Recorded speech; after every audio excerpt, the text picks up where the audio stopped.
My wife secretly siphoned $250, $0 from our joint account to her lover, then lied to me about a supposed property deal, only for me to discover she's been planning to sell our family home for another $350, $0. Now she's suing me for custody and the house I built with my own hands. Hello, everyone. Dear listeners, please share your thoughts in the comments section below. And don't forget to like, share, and subscribe. Now let's begin the video. Using a throwaway for obvious reasons with certain specifics modified to preserve anonymity. I never thought I'd find myself in a situation like this. My wife Lisa had always seemed perfect, beautiful, sharp-tongued, a little bitchy sometimes, but loving in her own way. We had built a life together over the last 10 years, and I thought I knew everything about her. Turns out I was dead wrong. It all started about 2 months ago when I noticed she was acting weird. She'd come home late more often, always with some excuse about work or running errands. She'd be secretive about her phone, hiding it whenever I entered the room, and the way she'd dodge questions or change the subject made me suspicious. I brushed it off at first, telling myself she was stressed or busy, but the gut feeling kept gnawing at me. Then came the day I stumbled across something that changed everything. I was checking our joint bank account, as I often do, just to keep track of expenses. That's when I saw it, an inexplicable withdrawal of $250, $0. It was a huge chunk of our savings, and I knew for a fact we didn't have that kind of money lying around. My heart started pounding. I stared at the screen, trying to process what I was seeing. I didn't recognize the name on the transfer. Liam Carter, it said. I had no idea who Liam was. I went through the transaction details again, trying to find some explanation. Maybe an investment, a loan, something legitimate. But no, it was just a transfer out of our account to some account I'd never seen before. I felt a cold sweat break out. That much money, where was it going? And why? I knew I had to dig deeper. I pulled out my laptop and started digging through bank statements, emails, anything that could shed light on this. That's when I found the real bombshell. Hidden in her email correspondence was a string of messages with Liam Carter. She'd been talking to him for months. They'd been sneaking around behind my back. The messages weren't just about casual flirting. They were about plans to meet, to have sex, to run away together. I couldn't believe it. My wife, the woman I'd trusted with my life, was cheating on me with some guy, and she had siphoned $250,000 out of our joint account to fund her affair. I felt like I'd been punched in the stomach. My mind raced. How long had she been doing this? Was she planning to leave? Was she planning to sell our house? The house I built with my own hands, the house that's been our family's home for over a decade. She was talking about selling it. Not just that, she was planning to take the money from selling the house and run off with Liam. I found out she'd already hired a lawyer, was preparing to sue me for custody of our 2 kids, and even had her eyes on a different property to buy with the money she was planning to steal from us. I was numb. How could she do this?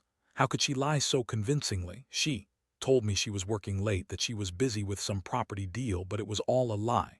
She'd been planning her escape, her betrayal, right under my nose. I felt betrayed, angry, and utterly devastated. I didn't sleep that night, just staring at the ceiling, trying to process what I'd just uncovered. I thought I knew her, but now I realized I'd been living with a stranger all along. I didn't know what to do next. Part of me wanted to confront her instantly, demand answers, but another part was afraid of what I might find out. I felt like I was caught in a nightmare I couldn't wake up from. My mind kept circling back to the house I built, the life I thought we had, and how she was planning to destroy everything. I knew I had to do something, but I wasn't sure what. It was like I was standing on the edge of a cliff, with my entire world crumbling around me. That's when I realized this was only the beginning. The more I looked, the more I found. And I knew that if I didn't act fast, I'd lose everything I ever worked for: my home, my family, my dignity. So I started planning my next move, even if I didn't know exactly what that was yet. All I knew was that I couldn't let her get away with this. The next few days were a blur of sleepless nights and frantic planning. I couldn't believe how deeply she had lied to me. Lisa always had a sharp tongue, always quick to dismiss my concerns or brush off anything she didn't want to face. But now I saw her for what she truly was, a manipulative, selfish cheat who was willing to destroy everything for her own benefit. The more I uncovered, the more furious I got. It wasn't just the money or the affair. It was the betrayal of trust, the way she'd lied about everything, even the simplest things. I started gathering evidence.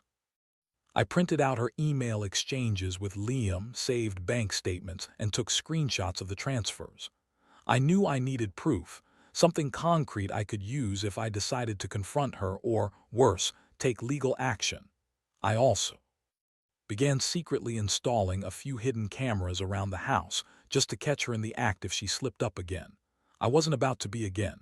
I had to see her true colors under pressure. One evening, I decided to confront her. I waited until she was home and called her into the living room. She looked annoyed, as usual, like she was doing me a favor just by talking to me. I laid out everything I'd found. Her face changed quickly from annoyance to outright anger. She scoffed, rolled her eyes, and said I was overreacting, that I was paranoid, that I was imagining things. She told me the money was for a big investment opportunity she'd been working on secretly, that Liam was just a friend and I was jealous, that she'd never cheat on me. I told her I had proof. I showed her the email exchanges, the bank statements. Her eyes flickered, and for a moment I thought she'd crack. Instead, she doubled down, trying to gaslight me. She said I was accusing her of something I'd made up, that I was insecure, that I was paranoid because I didn't trust her. She even had the nerve to say that I was the one cheating, that I had some secret life I was hiding. That was her game, trying to flip the script and make me look like the bad guy. I felt my blood boil. How dare she accuse me of cheating, after everything she'd done, the lies, the money, the affair. I wanted to explode, but I kept my cool. I told her I wasn't stupid. I knew she'd been planning this for months. I told her I had enough evidence to take her to court if I had to. Her face went pale for a second, then she started crying, fake tears streaming down her face. She begged me not to ruin everything, said she loved me, said she was just confused, that it was a mistake. I didn't buy it. Not for a second. That night I stayed awake, replaying everything, trying to figure out what her next move was going to be. That's when I found out she was already talking to a lawyer, preparing for a divorce, and that she planned to sell the house. The house I built with my own hands, the house that's been our family's home for over a decade. She'd even hired a real estate agent behind my back, trying to get the house ready for sale. That was the final straw. I felt like I'd been punched again. How could she be so cold, so calculating? She was willing to destroy everything we had built for her own selfish reasons. I realized I couldn't let her get away with it. I had to fight back, even if it meant tearing everything apart in the process. I started talking to a lawyer the very next day, gathering legal options and planning my next move. I knew I needed to stop her from selling the house, from taking the kids, from erasing my entire life. The thing that hit me hardest was the realization that I'd been naive for so long. I thought I knew Lisa, but I was just fooling myself. She was a liar, a manipulator, and a thief. She'd been planning her escape while pretending to be the loving wife. The betrayal cut deep, and I knew I'd never see her the same way again. But I also knew I had to stand up for myself, for my kids, and for what I built with my own sweat and tears. I told her I wanted a divorce, and I told her I was going to fight her in court. She laughed, told me I was wasting my time, that she'd win anyway. But I wasn't going to let her walk away with everything, not without a fight. I was determined to take back what's mine, and to make sure she paid for what she'd done.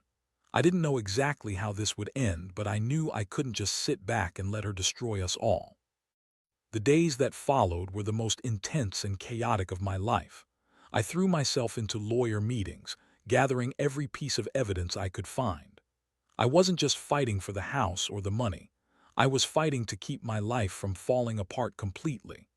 Every time I thought about Lisa's lies, her sneaky plans to sell the house, and her betrayal with Liam, I felt a mix of rage and heartbreak.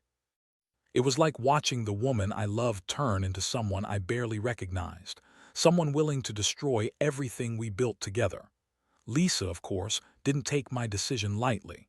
She tried every trick in the book to sway me back, crying, pleading, even throwing tantrums when I refused to back down. She told me I was overreacting, that I was ruining her life, that I was making a mistake. She accused me of being paranoid, of not trusting her, and even tried to turn the kids against me by saying I was trying to tear the family apart. That was the moment I realized her bitchiness was more than just a personality trait. It was a weapon she was wielding against me. She kept insisting that her affair with Liam was just a fling, that it meant nothing, and that I didn't understand her. She said she wanted a fresh start, that she deserved to be happy, even if it meant lying, cheating, or selling our home. But I saw through her lies now. I knew she had no intention of stopping her plans. She was hell-bent on getting her way, no matter the cost. She had already hired a real estate agent, and I found out she was working on the paperwork to sell the house behind my back. I decided I needed to act fast. I filed for an emergency injunction to stop the sale of the house. I also contacted the bank to put a freeze on the accounts, knowing she was planning to drain everything she could. I had to protect what was left of my life. But I also knew this wasn't just about money or property anymore. It was about my dignity and my future. I couldn't let her manipulate her way out of this. Lisa's reaction was predictable. She accused me of trying to control her, of being paranoid, of not trusting her. She said I was just jealous because I couldn't compete with Liam. That's when I saw her true colors: bitchy, manipulative, and completely self-absorbed.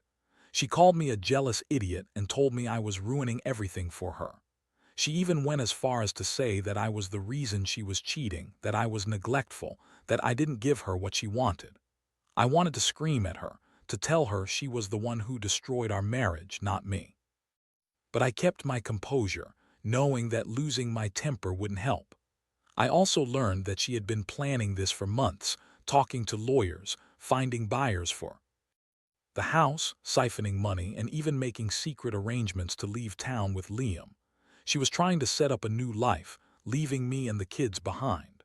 I felt sick thinking about how she'd been lying to me every step of the way, pretending to be a loving wife while secretly plotting her escape. It was like she had been wearing a mask, and I'd only just ripped it off. That night, I sat alone in the dark, staring at the legal papers spread across the table. The weight of everything hit me all at once. I built that house with my own hands, poured my sweat into every brick, every nail. It was more than just a building, it was my legacy, my symbol of everything I worked for. And now she wanted to sell it, to erase all of that. I felt rage boiling inside me. I wasn't going to let her do that without a fight. I knew I had to be smarter, tougher. I had to outthink her and her plans. I made a decision. I wasn't just going to sit back and watch her take everything I cared about. I was going to fight. For custody of the kids, for the house, and for my dignity. I knew the road ahead wouldn't be easy. Lisa was ruthless, and she didn't care about the truth, only about winning. But I also knew I couldn't let her win, not without a fight. I was ready to go all in, even if it meant exposing her lies in court, even if it meant risking everything. I've never felt more betrayed or more determined in my life. I had to do this for my kids, for myself, and for the house I built with my own hands. No matter what happened next, I knew I'd never let her destroy everything I worked so hard for.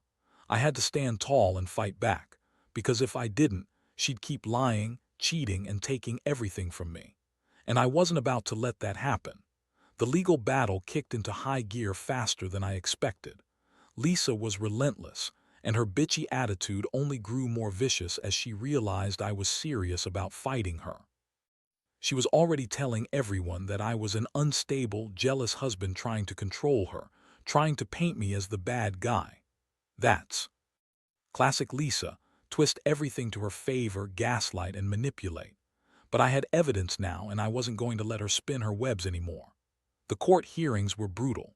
She brought her lawyer, a slick, smooth-talking guy who looked like he knew how to twist words and bend the truth. Lisa showed up with her fake tears, acting all innocent, claiming I was trying to ruin her life, that I was mentally unstable because I was jealous and controlling. She even went as far as to accuse me of cheating, which made me want to laugh. After everything I'd found out, I knew damn well she was the one sneaking around. But I had my own legal team, and I presented the evidence, screenshots of her emails, bank transfers, the real estate agent's info, everything. I told the court about her plans to sell the house, about Liam, the money she siphoned off.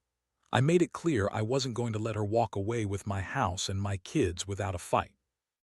The judge listened carefully, and I could see the wheels turning. I felt a flicker of hope that maybe, just maybe, I'd get some justice. Meanwhile, Lisa kept up her bitchy attitude, trying to undermine me at every turn. She accused me of being a terrible husband, of neglecting her, of not providing enough. She said I was emotionally abusive, which was laughable. She's the one who's been sneaking around, lying and planning her escape. I stayed calm, refused to let her bait me into a shouting match. I knew that court was about facts, not her tears or her accusations. The most shocking moment came when I learned she'd already moved some of her stuff out. I found out she hired a moving company, quietly preparing to leave with the kids and the money. She'd even started looking at new houses, trying to hide it all from me. That's when I realized she was dead serious about disappearing, about leaving me with nothing. I couldn't let that happen. I had to act fast. So I filed a motion to freeze her accounts and prevent her from selling the house. I also requested a temporary custody order, knowing she was trying to manipulate the situation. I wanted full custody of the kids because I knew she'd use them as pawns in her game. I had no doubt. She'd use every trick in the book to get her way, but I was prepared.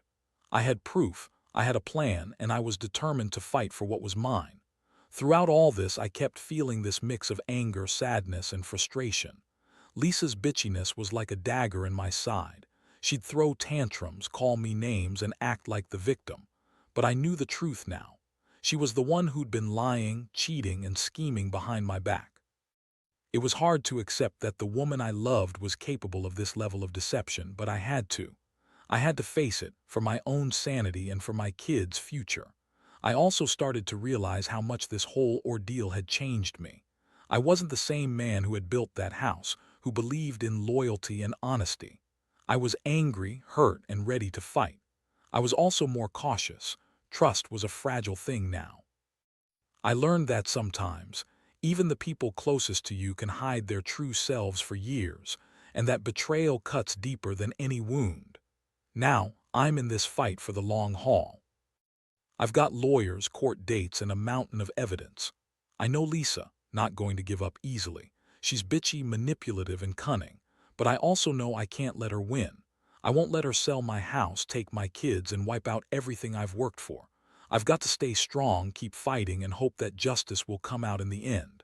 Because if I don't, I'll end up losing everything: my home, my family, and my dignity. And I refuse to let that happen. The court hearings kept dragging on, and every day I felt like I was fighting a losing battle.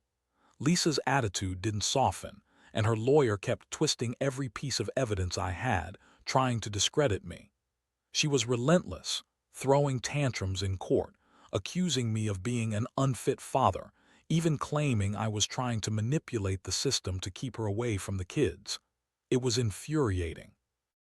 I knew she was desperate, and her bitchy side was on full display. She was willing to say anything to get her way. One of the worst moments was when she falsely accused me of emotional abuse. She told the judge I was controlling, jealous, and unstable. She even tried to make it seem like I was the one cheating, just more lies. I kept my cool, but inside I was boiling. I had evidence, I had witnesses, and I knew she was lying through her teeth.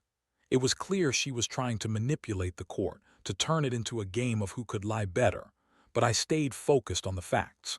Meanwhile, Lisa was busy trying to sell the house behind my back. I found out she'd hired a real estate agent and they were preparing to list it. I couldn't believe her audacity. She was planning to sell the only thing I ever truly built with my own hands, and all behind my back. I immediately filed an emergency motion to stop the sale. The judge granted a temporary injunction, but I knew this wasn't over. Lisa was slick. She'd find a way around it. What made everything worse was watching her try to turn the kids against me. She'd tell them I was an angry, controlling father who didn't love them. It hurt more than I can say, seeing her manipulate my children, trying to turn them into her. Pawns. I was trying to stay calm, to be the parent they needed, but her bitchiness and lies made it difficult. I knew I had to fight harder for custody, to prove that I was the stable, loving parent they deserved. On top of that, I discovered she'd already moved some of her clothes and personal belongings out of the house. She'd even set up a new bank account, secretly transferring money to it, more proof she was planning to leave everything behind. I felt sick. My house, my family, my life, all hanging in the balance. I realized she was dead serious about walking away, and I had to do everything I could to stop her. I started working with a forensic accountant, trying to track every penny she'd siphoned off.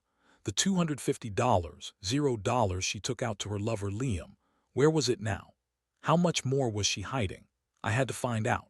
I knew her bitchy side would do anything to get what she wanted, but I wasn't about to let her get away with it. I'd fought too hard to build that house, to give my kids a stable life. I couldn't let her destroy it all, for her own selfish gain. Every day I felt more exhausted, more betrayed, but I also felt more determined. I had to stay strong for my kids, for myself. Lisa's bitchiness was like a storm, but I was holding my ground. I knew she was trying to push me into giving up, but I refused. I was ready to go all the way, court battles, legal fights, whatever it took. I'd prove she was the one who'd betrayed us all, not the other way around. Looking back, I realize how much this has changed me. I used to trust people easily, but now I see how dangerous that can be. Lisa's lies and manipulation showed me that even the closest people can hide their true selves. I've learned that standing up for yourself, even if it means facing a bitchy, manipulative ex-wife, is the only way to protect what's yours. I might have lost some battles, but I'm not done fighting. I still believe I can come out of this with at least some piece of what I built, and more importantly, with my dignity intact. The final stretch of this ordeal has been the hardest.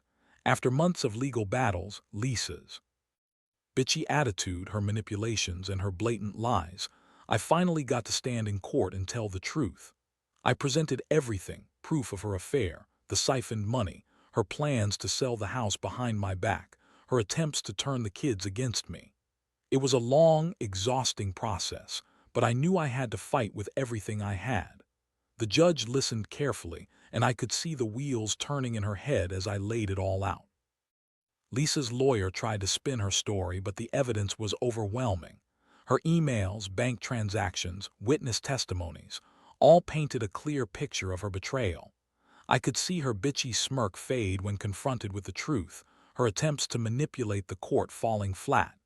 In the end, the judge ruled in my favor. The house was awarded to me, and Lisa was ordered to pay restitution for the siphoned money. Custody of the kids was granted to me, with supervised visitations for her, to prevent her from pulling any more manipulative stunts. It was a huge relief, but also a bitter victory. Lisa's bitchiness didn't disappear overnight. She threw a tantrum in court, calling me a controlling, jealous husband, trying to paint me as the bad guy one last time. But her words rang hollow. I knew the truth now, and I knew what she was capable of. The court's ruling was a step toward justice, but it didn't erase the pain or the betrayal. Still, I felt a strange sense of closure, like I'd finally taken back some control of my life. After the court proceedings, Lisa tried to appeal the decision, but her attempts were weak. The evidence against her was too strong. She was furious, calling me every name in the book, but I just blocked her out. I knew her bitchy side was just her way of trying to save face. Deep down, I think she knew she lost. She'd been caught, and there was nothing she could do to undo it. As for me, I focused on rebuilding. I moved back into the house, made repairs, and started the long process of healing. I cut ties with Lisa completely. I wanted nothing to do with her manipulations or her lies. The kids and I are trying to put this nightmare behind us. It's not easy, and some days are still a struggle, but I know I did the right thing. I fought for my home, for my family, and for my dignity. Looking back, I realize that betrayal cuts deep, but it also teaches you something about resilience. I learned that even when someone you love turns out to be the biggest liar and manipulator, you have to stand up for yourself. You have to fight for what's yours, even if it means facing the bitchiest, most manipulative version of your ex-wife. I've come to see that sometimes you have to lose everything to realize what really matters. And for me, that's my kids, my house, and my integrity. So if anyone out there finds themselves in a similar situation, trust your instincts, gather your evidence, and don't be afraid to fight. Because in the end, the truth always comes out and the lies will only hold for so long. I've learned that the hard way. Now, I'm just trying to move forward stronger and wiser than before. And I hope that anyone reading this, who's going through something similar, can find the courage to stand tall too.